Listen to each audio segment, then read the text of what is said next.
Hi guys, my name's Kim and today we're going to be talking about the Supergirl Flash crossover. DC Comics is just on fire right now. So I was so behind on Supergirl and the Flash that over the Easter weekend, I just completely caught up, ready for this crossover. Oh my god. Though this episode wasn't super deep emotionally, it was fun. It was a lot of fun.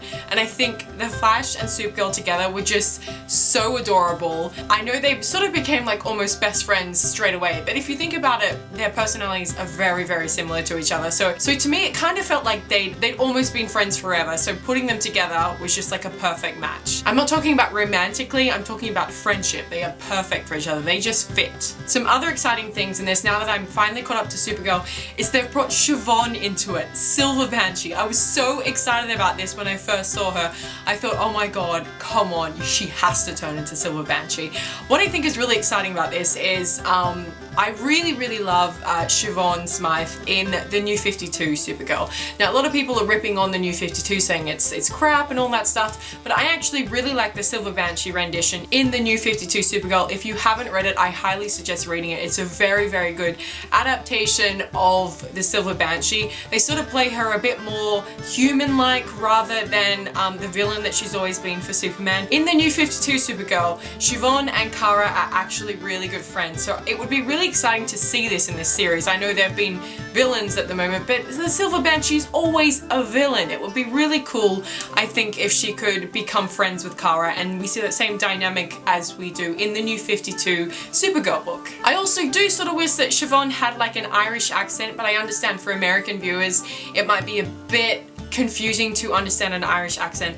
I find them a little bit confusing sometimes. The accent's awesome, but trying to understand it for an American audience might not be the best idea. But I absolutely loved her outfit. The only issue I had with it is that it would be so much cooler if she like transformed into this outfit or this being that she is, rather than just being like, oh, you need a makeover, let's go make you an outfit. Because if you look at it that way, I mean, she's got new contacts, she's done her hair up, that means she's gone away and spent all this time like creating her outfit. It just would have been so much cooler if she just like morphed into this outfit. Like, I think Livewire sort of morphed into her hair and everything, whereas the Silver Banshee looks like she said she just went and transformed herself basically. So it would have been a little bit cooler if she just sort of like morphed into this Silver Banshee and became what she was on the show. But besides for that, Silver Banshee and Livewire versus the Flash and the Supergirl was so much fun. And I just love the banter between the two as well. Barry and Kara, which is so adorable together. I've already said it, but I just want to keep mentioning it. The dynamic is awesome. I would really love to see some more crossovers with them together, because I think they're just my two favorite. They're my favorite. I'm also really glad that the Flash didn't completely overshadow Supergirl in the final fight. She did ask him to help, but I think at this stage in the Supergirl storyline in the TV show, she really needed to sort of take that one step further for the public to sort of trust her again after being on the red kryptonite. If you remember, he sort of like disappeared halfway through that end fight, which I think was probably a good idea. Everyone sort of forgot he was there, but I think Supergirl needed that to happen. But in real life, where did he go? I don't even know where he went. But anyway, I think that really worked in terms of the storyline, because the audience, well, the public have to trust Supergirl again, and this needed to happen. Another thing I wanted to point out that was amazing was the CW joke. Now, I love the CW. I've always loved the CW.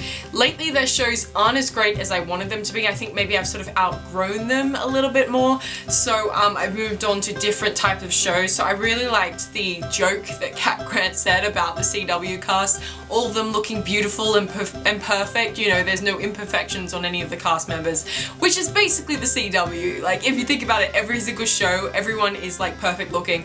You know, in terms of like Arrow, Amanda Waller is supposed to be this, you know, overweight lady, and they've sort of put her down to like this young, you know, athletic looking girl, where she's supposed to be old and overweight. She's not supposed to be perfect.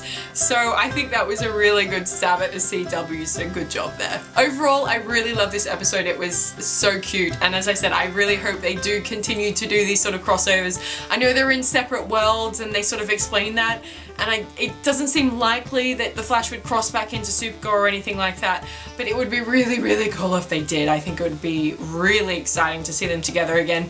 The only thing that was a little bit sad is the fact that obviously they're in separate worlds. So, you know, in the Flash's world, Superman doesn't exist and Supergirl doesn't exist, and in Supergirl's world, the Flash doesn't exist and the Green Arrow doesn't exist, and that just like has so many brain explosions that just, you know, kind of suck. But because you think about the DC Comics universe, or the TV universe all being in like one set thing. So I guess that sort of bummed me out a little bit, knowing that all the characters aren't together and they don't know each other, even though they don't talk about it.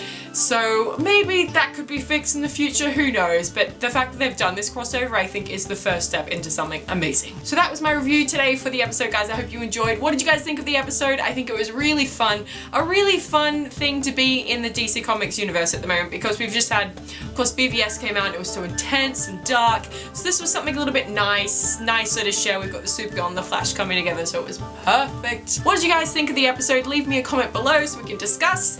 And I do have a Justice League video coming out this Friday, which I'm talking about a few different Easter eggs and spoilers that were in the Batman vs Superman film. If you haven't watched my review, you can click here. It's a complete spoiler review. There's spoilers, so if you haven't seen the film, make sure you watch it and then come back and see this one. As always, thank you so much for watching. I hope you enjoyed, and I will see you very soon. Goodbye.